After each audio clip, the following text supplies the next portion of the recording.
তরুণদের জন্য সবচেয়ে বড় চ্যালেঞ্জের বিষয় হলো নিজেদের চরিত্রগুলোকে হেফাজত করা।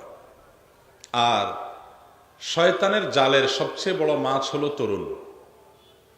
শয়তানের বর্ষির সবচেয়ে বড় শিকার হলো তরুণরা, যুবকরা। শয়তান বৃদ্ধদেরকে নিয়ে খুব একটা মাথা ব্যথা করে না, কারণ জানে যে এই সমাজে তাদের তেমন কোনো প্রভাব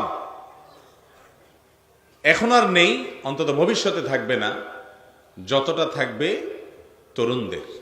এই জন্য দেখবেন যে বিভ্রান্তির যত বেড়াজাল আছে, গোমরাহির যত পথ আছে, ধ্বংসের যত উপায় আছে, তার সবগুলোতে শয়তান এবং মানুষরূপী শয়তান, যারা মানুষ হিসেবে দুনিয়াতে জন্মগ্রহণ করলেও শয়তানের দোসরের ভূমিকায় কাজ করে, শয়তান যে কাজগুলো করে সেগুলোই তারা করে।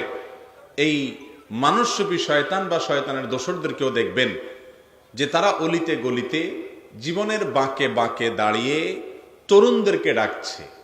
কি জন্য ডাকছে? যে তোমরা তোমাদের জীবনে অবৈধ সম্পর্কের গল্প আমাদেরকে শোনাও। বলে কি বলে না? তারা আমাদের তরুণদেরকে বলে যে তুমি আল্লাহর নিষিদ্ধ পথে কিভাবে প্রথম গিয়েছ সেটাকে রসিয়ে রসিয়ে গল্প আকারে আমাদেরকে শোনাও, আমরা সেটাকে নাটকের মাধ্যমে উপস্থাপন করব। আমরাও বলি, আমাদের এই সমাজে যারা নষ্টামিকে ছড়িয়ে দিতে চায়, যারা পিতামাতার অবাধ্য করতে চায় সন্তানদেরকে, অবৈধ সম্পর্ক হলে, অবৈধ রিলেশন হলে বাবা মা এবং পরিবারের সাথে সম্পর্ক ভালো হয় না খারাপ হয়? খারাপ হয়। যারা এই সমাজকে নষ্টামির অতল তলে হারিয়ে ফেলতে চায়, যুবকদের ইমানি চেতনাকে ভোঁতা করে দিতে চায়, এ অন্তরে ইমানদারের ভালোবাসা হবে চূড়ান্তভাবে আল্লাহর জন্য। ওয়াল্লাযীনা আমানু আশাদ্দু হুব্বাল লিল্লাহ। যারা ইমানদার তাদের সবচেয়ে শক্ত ভালোবাসা, প্রগাঢ় ভালোবাসা হবে শুধুমাত্র আল্লাহর প্রতি। আল্লাহ ছাড়া কারোর প্রতি প্রগাঢ় এবং শক্ত ভালোবাসা হবে না। যে ব্যক্তি তার অন্তর কোনো অবৈধ সম্পর্কে কারোর সাথে জড়িয়ে সেখানে দিয়ে দিয়েছে এবং তাকে ছাড়া সে বাঁচে না, এই যুবকের অন্তর থেকে ইমানের নূর অনেক আগেই বের হয়ে গেছে। কারণ আল্লাহ রাব্বুল আলামিনের চাইতে যদি কেউ প্রিয় হয়, আল্লাহর নির্দেশের চাইতে যদি কেউ আমাদের পছন্দের হয়, তাহলে সে আল্লাহর পথে আসার জন্য আমার সবচেয়ে বড় বাধা। যারা আমাদের তরুণদেরকে তথাকথিত অবৈধ প্রেম, হারাম রিলেশন এগুলোর পথে আহ্বান করছে, শুধু আহ্বান করছে তা নয়, এগুলোকে নরমালাইজেশন করছে, এগুলোকে স্বাভাবিক করে ফেলছে। এখন বয়ফ্রেন্ড গার্লফ্রেন্ড এটা খুব নর্মাল একটা ব্যাপার। একসময় এ সমস্ত অপকর্ম যারা করত তারা নিজেরাও লজ্জাবোধ করত যে আমি হারাম কাজ করছি। একজন মানুষ অন্যায় কাজ করছে, সেটাকে অন্যায় মনে করে করছে, আরেকজন অন্যায় কাজ করছে, পাপের কাজ করছে, অপরাধের কাজ করছে, কিন্তু সেটাকে কোনো দোষের কিছু মনে করছে না। এই দুইজনের ভিতরে পার্থক্য হলো, প্রথম জন যে এটাকে অপরাধ মনে করে করছে, এই ব্যক্তির কপালে তওবা নসিব হওয়ার সম্ভাবনা আছে এবং এই ব্যক্তির পাপ থেকে সে ফিরে আসতে পারে, সে আশা করা যায়, আল্লাহ তাআলা তাকে মাফ করবেন, সে আশা এক সময় করা যায়। আর যে ব্যক্তি এটাকে পাপই মনে করছে না, এ তো আল্লাহ দ্রোহী। হারামকে যদি কেউ হালাল মনে করে তাহলে সেটা ঈমান চলে যাওয়ার কারণ হতে পারে। আজ বিভিন্ন মাল্টিন্যাশনাল কোম্পানিগুলো আমাদের দেশে ব্যবসার নাম দিয়ে ঢুকে আমাদের দেশীয় সংস্কৃতি, আমাদের ধর্মীয় মূল্যবোধ, ঈমানদার যুবকের ঈমানি চেতনাকে ভোঁতা করে ধ্বংস করে তারা এদেশ থেকে শুধু আমাদের সম্পদ হরণ করে নিয়ে যাচ্ছে না, আমাদের ঈমানটাও হরণ করে নিয়ে যাচ্ছে। যারা আমাদেরকে হারাম রিলেশনের পথে আহ্বান করে তারা আমাদের বন্ধু না শত্রু? যুবক হারাম রিলেশন করতে গিয়ে আত্মহত্যার পথে পা বাড়ায়, যুবতী হারাম রিলেশন এবং অবৈধ সম্পর্ক, বিবাহ বহির্ভূত সম্পর্ক করতে গিয়ে আত্মহত্যার দিকে পা বাড়ায়, অবৈধ সম্পর্ক করতে গিয়ে মা বাবাকে ত্যাগ করে, ছিন্ন করে, অবৈধ সম্পর্ক করতে গিয়ে ভাই বোনের সাথে সম্পর্ক নষ্ট হয়, হারাম সম্পর্ক করতে গিয়ে সবচেয়ে বড় কথা হলো তার মালিকের সাথে সম্পর্ক নষ্ট হয় এবং মালিক থেকে, আল্লাহ রাব্বুল আলামিন থেকে দূরে সরে যায়। এই অসামাজিক, অনইসলামিক এবং এই অন্যায় কাজ যারা আমাদেরকে করতে বলে, এই লোকগুলোকে বর্জন করা আমাদের ঈমানের দাবি। এদেরকে বর্জন করা আমাদের ঈমানের দাবি। যে আমাকে আমার রবের নির্দেশ থেকে দূরে সরাতে চায়, আমার ঈমানের দাবি হলো তাকে আমার পরিত্যাগ করা, বয়কট করা, বর্জন করা, আল্লাহর জন্য তাকে ত্যাগ করা। তাহলে ইনশাআল্লাহ বিইذনিল্লাহ আমাদের ঈমান হেফাজতে থাকবে।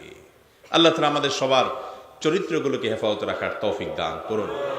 ভাইরা আমার, আল্লাহর আরশের নিচে কিয়ামতের ভয়াবহ সময়ে 7 শ্রেণীর মানুষ যে ছায়া পাবে, তাদের মধ্যে যুবক এবং তরুণদের মধ্যে একটা শ্রেণী থাকবে। কারা তারা? শাবুন নাশআ ফি ইবাদাতিল্লাহ। যে যুবক, যে তরুণ তার তারুণ্যকে, যৌবনকালকে আল্লাহর ইবাদতে কাটিয়েছে, ভালো কাজে কাটিয়েছে, নামাজের মধ্যে কাটিয়েছে, তাসবিহ তাহলিলে কাটিয়েছে, কোরআন হাদিস অধ্যয়নে কাটিয়েছে, কোরআন হাদিসের ইলম অর্জন করার পেছনে কাটিয়েছে এবং আল্লাহর অবাধ্যতার পথে যায়নি, নিজের যৌবনকালটা আল্লাহর জন্য নিবেদন করেছে, এই যুবকদেরকে আল্লাহ রাব্বুল আলামিন তাদেরকে কিয়ামতের ভয়াবহতম দিনে, যখন মাথার খুব কাছাকাছি সূর্যের অবস্থান থাকবে, ওই সময় আল্লাহ তাআলা আরশের নিচে ছায়া দান করবে। অতএব যুবক ভাই আমার, শয়তান আপনার জীবনের বাঁকে বাঁকে, মোড়ে মোড়ে, টার্নিং পয়েন্টগুলোতে দাঁড়িয়ে আপনাকে সবচেয়ে বেশি আহ্বান করে হারাম রিলেশনের জন্য। কারণ এই অন্তর দুজনকে পরিপূর্ণরূপে দেয়া যায় না। আপনি অবৈধ সম্পর্ক করতে গিয়ে কাউকে যখন অন্তর দিবেন, সে অন্তরে আল্লাহ রাব্বুল আলামিনকে আপনি আর স্থান দিতে পারবেন না, চাইলেও পারবেন না। এটাই বাস্তবতা। আর শয়তানের সবচেয়ে বড় চেষ্টা সেটাই। বিধায় আমাদের তরুণ সমাজকে সচেতন থাকতে হবে এবং তাদেরকে জাগতে হবে। মনে রাখা উচিত, আমাদের মানুষ হিসাবে আমাদের মধ্যে দ্বিধা কাজ করে, সৃষ্টিগত লজ্জা এবং লাজুকতা আমাদের মধ্যে আছে। এই লাজুকতা যারা দূর করতে চায়, তারা আমাদের অনেক মন্দ লাজুকতা আছে, অনেক মন্দ দ্বিধা আছে, সেগুলো দূর করতে চায় না। আমাদের সমাজে বিভিন্ন রকমের দ্বিধা আমাদের মধ্যে আছে। একজন মানুষ তিনি নিজের ভুল স্বীকার করতে অনেক সময় দ্বিধাগ্রস্ত হয় কি হয় না? যে আমি ভুল করে ফেলছি, এখন কিভাবে স্বীকার করি, স্বীকার করলে তো আমি ছোট হয়ে যাব, দ্বিধার মধ্যে পড়ে যায়। এই দ্বিধাটা কি ভালো না খারাপ? খারাপ। ভুল হলে সেটাকে স্বীকার করতে হবে, ধামাচাপা দেওয়া, ঘুরিয়ে পেঁচিয়ে সেটাকে ঠিকঠাক প্রমাণ করার চেষ্টাটা ভালো না খারাপ? খারাপ। অনেক সময় দেখা যায় নিজের মা, নিজের বাবাকে সালাম দিতে অনেকে লজ্জাবোধ করেন, নিজের ভাই বোনকে সালাম দিতে লজ্জাবোধ করে, পরিবারের লোককে সালাম দিতে লজ্জা পায়, শরম পায়। এই শরমটা কি ভালো শরম না খারাপ শরম? যেই শরমে আমাকে একটা সওয়াব অর্জন করতে বিরত রাখে, দূরে রাখে, সেই শরমটা তো শয়তান সৃষ্টি করতেছে। এই শরম ঈমানের অঙ্গ না, এটা কুফরির অঙ্গ। ঠিক তেমনি ভাবে আমাদের মধ্যে আরো কত রকমের দ্বিধা আছে, কত রকমের দ্বিধা।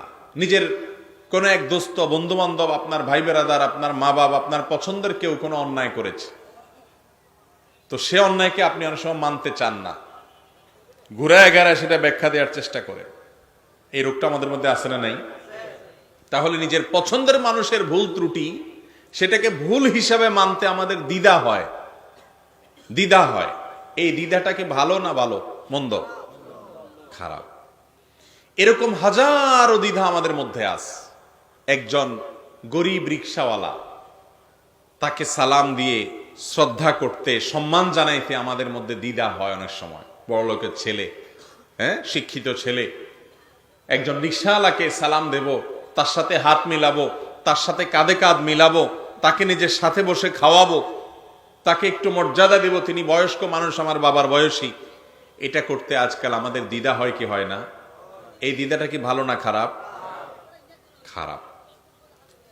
অনেক সময় নিজের বাসার লোক, কাজের মানুষ, তাদেরকে নিজের খাবারটা তাদেরকে খাওয়াতে, নিজের চেয়ারে পাশে বসাতে, সোফায় পাশাপাশি বসাইতে আমাদের দ্বিধা হয়।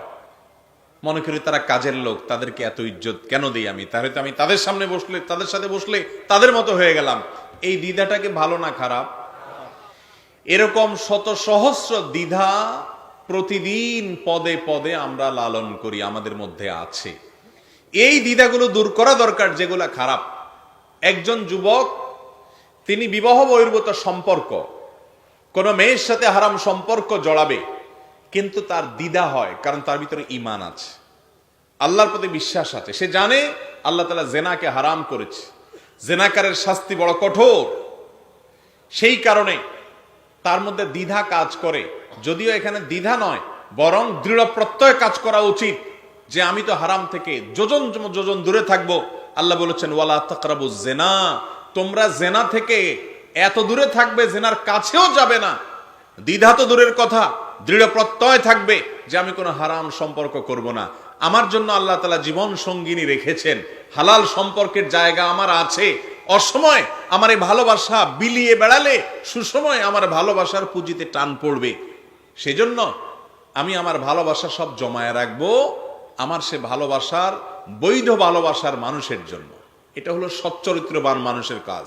আর দুশ্চরিত্রবান মানুষের কাজ হলো যেখানে সেখানে মুখ দিয়া নিজের ভালোবাসা বিলাইয়া এরপরে বৈধ ভালোবাসার সময় আর ভালোবাসার পুঁজি খুঁজে পায় না, টান পড়ে। ভাইরা আমার, এই যে একজন মুসলমান যুবক, তার মধ্যে দ্বিধা কাজ করে, তিনি হারাম সম্পর্কে যেতে চান না, সৃষ্টিগত লাজুকতা কাজ করে, লজ্জাশীলতা কাজ করে।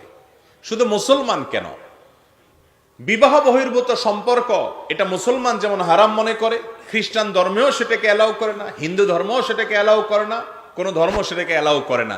এটা শুধু অ্যালাউ করে কুকুর, শুকর আর বিড়ালের ধর্মে। ঠিক না ভাই? ঠিক বলেন। কুকুরের কোনো বিয়ে আছে? কোন কুকুর সে অন্য কোন কুকুরের সাথে শারীরিক সম্পর্ক করবে, বিয়ে শাদীর ধার ধারে? তার কোনো দ্বিধা টিধা হয়? দ্বিধা হয় কোনো? শরম হয় কোনো? হয় না। মানুষের হয়, সৃষ্টিগত লাজুকতা এটা। যারা মানুষের সৃষ্টিগত লাজুকতা দূর করে দিতে চায়, বিবাহ বহির্ভূত সম্পর্ককে ইজি করে দিতে চায়, নরমালাইজেশন করতে চায়, তারা মানুষকে কুকুরের কাতারে নিতে চায়। ভাইরা আমার, পশ্চিমা বিশ্বে এবং পৃথিবীর বিভিন্ন দেশে পারিবারিক ব্যবস্থা ভেঙে চুরমার হয়ে গেছে। পারিবারিক বন্ডিংটা মুসলমানদের মধ্যে যেটা আছে তাদেরও ছিল এককালে, কিন্তু এই সমস্ত অসভ্যতা এবং নোংরামির জোয়ারে তারা শেষ হয়ে গেছে। এখন তারা আসছে আমাদের সমাজটাকে শেষ করতে, তারা আসছে আমাদের দেশটাকে ধ্বংস করতে। এই দেশে যুবক বিবাহ করে তার স্ত্রীকে নিয়ে বাবা মার সাথে সুখের সংসার করে, এটা যেন করতে না পারে, সংসারগুলো যেন ভেঙে খান খান হয়ে যায়, সেজন্য এই সমস্ত বিদেশি অপশক্তিগুলো ব্যবসার নাম দিয়ে আমাদের দেশে এই 31st নাইটে, আপনার 14ই ফেব্রুয়ারিতে বিভিন্ন সময়কে উপলক্ষ করে তারা ক্যাম্পেইন চালায়। কেন? মানুষের মধ্যে যে প্রশংসনীয় দ্বিধা আছে, মানুষের মধ্যে যে লজ্জা আছে, লাজ আছে, শরম আছে, সেই শরমটা উঠে দেওয়ার জন্য যারা এই চক্রান্তে লিপ্ত, ওই মানুষগুলো আমাদেরকে, যুবকদেরকে বলে, যুবক তোমার দ্বিধাহীন কাছে আসার গল্প শোনাও। আবার বলে সাহসী গল্প। এখন সাহসী তারা নাম দিছে কাদের? ওই মেয়েদেরকে সাহসী বলে যেই মেয়েরা একেবারে কাপড় চোপড় শর্টকাট করে ফেলে, যাদের মধ্যে পর্দার পশিদার বালাই নাই, যারা উলঙ্গ হয়ে যেতে ইতস্তত বোধ করে না, তারা বলে সাহসী। আমরা এতদিন শুনে আসছি সাহসী সে যে একজন বিপদগ্রস্ত মানুষকে বাঁচানোর জন্য নিজের জীবনকে বাজি রেখেছে, হলো সাহসী।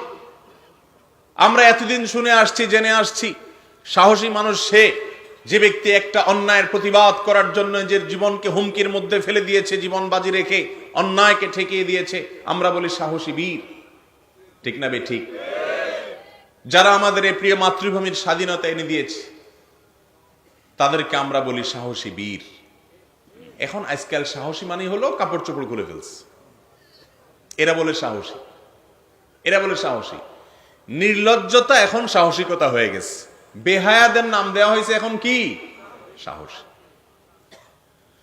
কোন যুবক সাহস করে অন্যায়কে না করতে পেরেছে, মাদককে না করেছে, যৌতুককে না করেছে, সন্ত্রাসকে না করেছে, অস্ত্রবাজিকে না করেছে, গুন্ডামিকে না করতে পেরেছে, মাস্তানিকে না করতে পেরেছে, অসভ্যতাকে না করতে পেরেছে, অন্যায়কে না বলেছে, সেই যুবককে এরা সাহসী বলে না।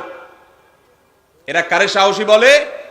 যেই যুবক আল্লাহ রাব্বুল আলামিন অমুসলিমের সাথে বিবাহকে হারাম করেছে, সেটা যদি করে ফেলতে পারে, সেটা যদি করতে গিয়ে সমাজ ত্যাগ করে, বাপমা ত্যাগ করে, পরিবার ত্যাগ করে, ভাই বোন ত্যাগ করে, সংসার ত্যাগ করে, সিনিয়রদের ত্যাগ করে, বড়দের সাথে বেয়াদবি করে, হাত ধরে পালায়া যায়, তার নাম দিছে সাহসী। এ কি সাহসী না বেহায়া? এই বেহায়ামিকে যারা শিল্পে পরিণত করেছে তাদেরকে আপনারা চিনেন না? চিনেন না? নাম ধরে চিনাইতে হবে। অতএব এই সমস্ত অসভ্যদেরকে, যারা আমাদের সমাজকে অসভ্যতায় ভরে দিতে চায়, তাদেরকে আমাদের বয়কট করতে হবে, তাদেরকে আমাদের বর্জন করতে হবে। তাদের জিনিসপত্র কেনা যাবে না। দেশীয় জিনিস কিনবেন, 2 টাকা দিয়ে বেশি কিনবেন, মানে একটু খারাপ হোক তাও ভালো। এই সমস্ত অসভ্যদের পণ্য কিনবেন না, যারা আমাদের কাছে পণ্য বিক্রি করে আমাদের টাকা নিয়ে সেই টাকা দিয়ে আবার আমাদের যুবকদেরকে ধ্বংসের দ্বার প্রান্তে নিয়ে যাচ্ছে।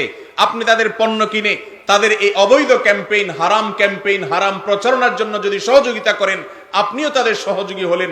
আর সেই কারণে অন্যায়ের সহযোগিতা করা পর্যন্ত অন্যায়, আল্লাহ বলেছেন সূরা মায়দার 2 নম্বর আয়াতে, ওয়ালা তাআওয়ানু আলাল ইসমি ওয়াল উদওয়ান, অন্যায় এবং সীমা লঙ্ঘনের কাজে তোমরা একে অন্যের সহযোগিতা করবে না।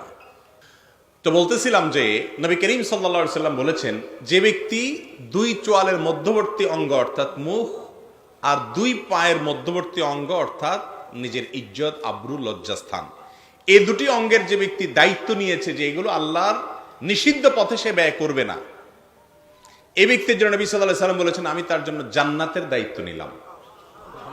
আল্লাহর কাছ থেকে জান্নাত পাইয়ে দেওয়ার জিম্মাদারি আমি নিলাম। যুবক ভাইয়েরা আমার, আর এই কারণে ইবলিসের সবচেয়ে বড় প্রচেষ্টা হলো যুবকদেরকে সেক্সুয়াল যত অন্যায় আছে, অপরাধ আছে, হারাম আছে, সেগুলোতে লিপ্ত করানো। আর এই জন্য শয়তানের দোসররা, মানবরূপী শয়তানরা আমাদের মধ্যকার সহজাত যে লজ্জা, যে শরম, যে লাজুকতা, সেটা দূর করে আমাদেরকে বেহায়া বানাতে চায়। আপনি একটিবার চিন্তা করুন, একজন মানুষ বিবস্ত্র থাকা, এটা তো পশুর গুণ। পশুর কাপড় চোপড় লাগে না, মানুষের লাগে, ঠিক না ঠিক? যারা মানুষকে পোশাকহীন হওয়ার কালচারের দিকে নিয়ে যেতে চায়, তারা তো মানুষকে পশু বানাতে চায়, তারা মানুষকে চতুষ্পদ জন্তুর কাতারে নিতে চায়। যারা আমাদের মা বোনদেরকে বস্ত্রহীন হওয়ার, সংক্ষিপ্ত পোশাকে স্বল্প বসনায় আসাটাকে সাহসিকতা বলে ক্যাম্পেইন চালায়, উদ্বুদ্ধ করে, তারা আমাদের মা বোনদেরকে পণ্যে পরিণত করতে চায়। তারা আমাদের মা বোনদেরকে সস্তা জিনিসে পরিণত করতে চায়, ভোগের বস্তু নিকৃষ্টভাবে উপস্থাপন করতে চায়।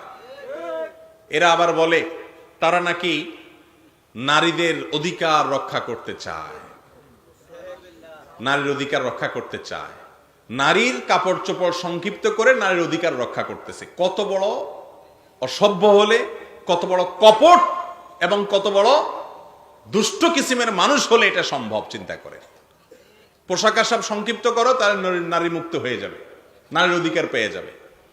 পুরুষেরটা আবার বলে না, পুরুষ কাপড় চোপড় পরে থাকো, ঠিক না ঠিক? নারী যত সংক্ষিপ্ত করতে পারবে তত স্মার্ট। আর পুরুষ ঠিক আছে, লম্বা প্যান্ট পরো, শার্ট পরো, অন্য সব কিছু পরো, কিন্তু না, নারীকে শর্টকাট করো। এরা কি নারীর বন্ধু না শত্রু?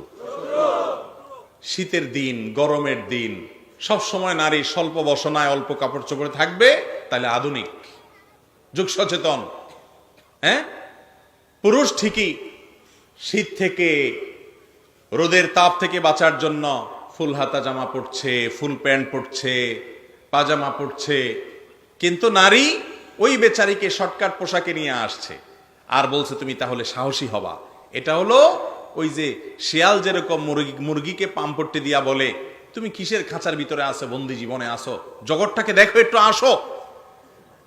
এদের অবস্থা হয়েছে সে শিয়ালের মতো।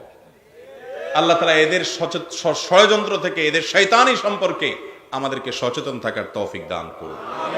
যুবক ভাইয়েরা, হারাম রিলেশনকে না করব তো ইনশাআল্লাহ।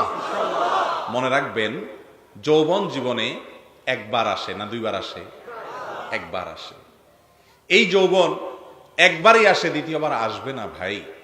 যখন বার্ধক্যে চলে যাবেন, এই যৌবন চিরকাল থাকবে না। যখন তারুণ্য হারিয়ে ফেলবেন, তখন আপনি বুঝবেন তারুণ্যের মূল্য কত। আলী রাদিয়াল্লাহু তাআলা আনহু কবিতার মাধ্যমে বলতেন, বাকাইতু আলা শাবাবিন ক্বাদ তাওয়াল্লা, আমার যে যৌবনকাল হারিয়ে ফেলেছি, আমি সেই যৌবনকালের জন্য এখনো আমি কেঁদে কেঁদে বেড়াই।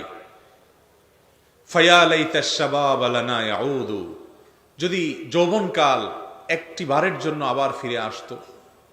ফালাউ কানা শাবাবু ইউবাউ বাইআন, যৌবনকাল যদি কোথাও বিক্রি হতো, লা আতাইতুল মুবাইআ মা ইউরিদু, তাহলে কেউ যদি যৌবনকাল বিক্রি করত, যত টাকা চাইতো সব দিয়ে হলেও একটু যৌবনকালটা আবার ফিরিয়ে নেওয়ার চেষ্টা করতাম। কারণ যৌবনকালের একবারের তাসবিহ, যৌবনকালের 2 রাকাত নামাজ, যৌবনকালের হারাম রিলেশনকে না বলতে পারার যে ইবাদত, বার্ধক্যে বুড়ো বয়সে আসার পরে হাজারো ইবাদতের চাইতে অনেক বেশি উত্তম।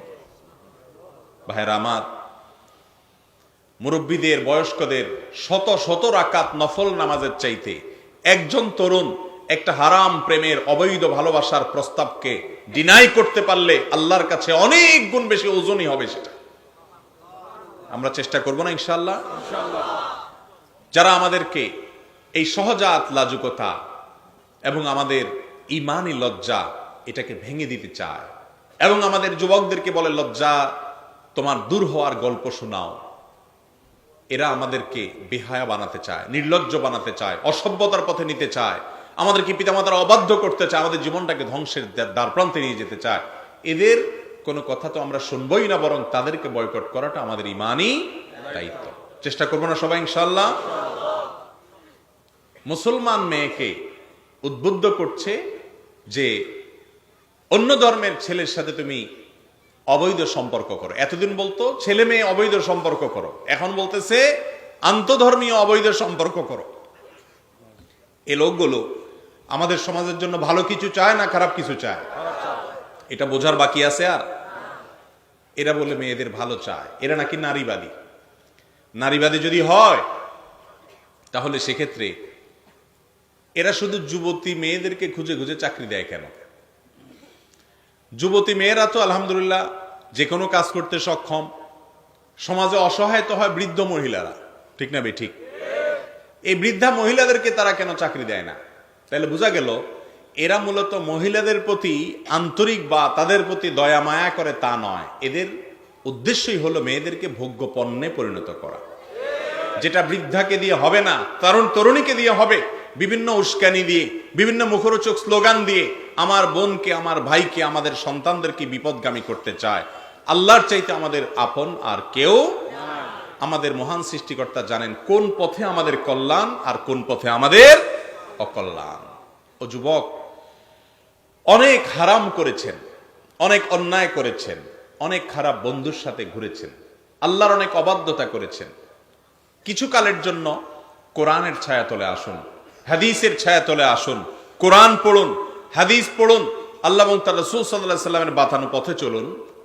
আমি শপথ করে বলতে পারি আপনি স্পষ্টত দেখতে পাবেন আল্লাহর আনুগত্যের জীবনে যে স্বাদ আছে, এই স্বাদ আল্লাহর নাফরমানের জীবনে আপনি কখনো পাবেন না।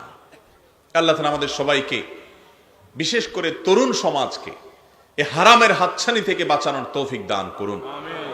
ভাইরা আমার, এই যুগে এই কাজটা তরুণদের জন্য এত কঠিন হয়ে গেছে, এত কঠিন হয়ে গেছে যে আসহাবে কাফের যুবকদের কথা কোরআনে আল্লাহ উল্লেখ করেছেন। শিরক থেকে নিজেকে রক্ষা করার জন্য গর্তে গিয়ে লুকানো যুবকদের প্রশংসা আল্লাহ কোরআনে আয়াত নাজিল করেছেন। আজকের যুবক যদি হারাম রিলেশন থেকে নিজেকে হেফাজত করতে পারেন, কলেজে পড়ে, ইউনিভার্সিটিতে পড়ে, বিভিন্ন শিক্ষা প্রতিষ্ঠানে, বিভিন্ন কর্মস্থলে থেকে হারামের হাতছানি আছে, হারামের আহ্বান আছে, হারামে লিপ্ত হওয়ার সুযোগ আছে, সেখান থেকে যদি বাঁচার চেষ্টা করে নিজেকে রক্ষা করতে পারেন, এই যুগের আসহাবে কাফ যদি কেউ দেখতে চায় সেই যুবকদেরকে দেখুক। এই যুগের সেই গর্তে আশ্রয় নেওয়া, শিরক থেকে বাঁচার জন্য গর্তে আশ্রয় নেওয়া আল্লাহর সেই প্রিয় পাত্র যুবকদেরকে যদি কেউ দেখতে চায়, তো এই যুগে কোন প্রকার হারামের পথে পা দেয়নি, অথবা কখনো দিয়েছে এরপর ফিরে এসে চিরকালের জন্য তওবা নাসুহা করে চলে এসেছে, ব্যাক করে এসেছে আল্লাহর নির্দেশের পথে, সেই যুবককে কেউ দেখুক, এরাই হলো এই যুগের আসহাবে কাহফ ইনশাআল্লাহ।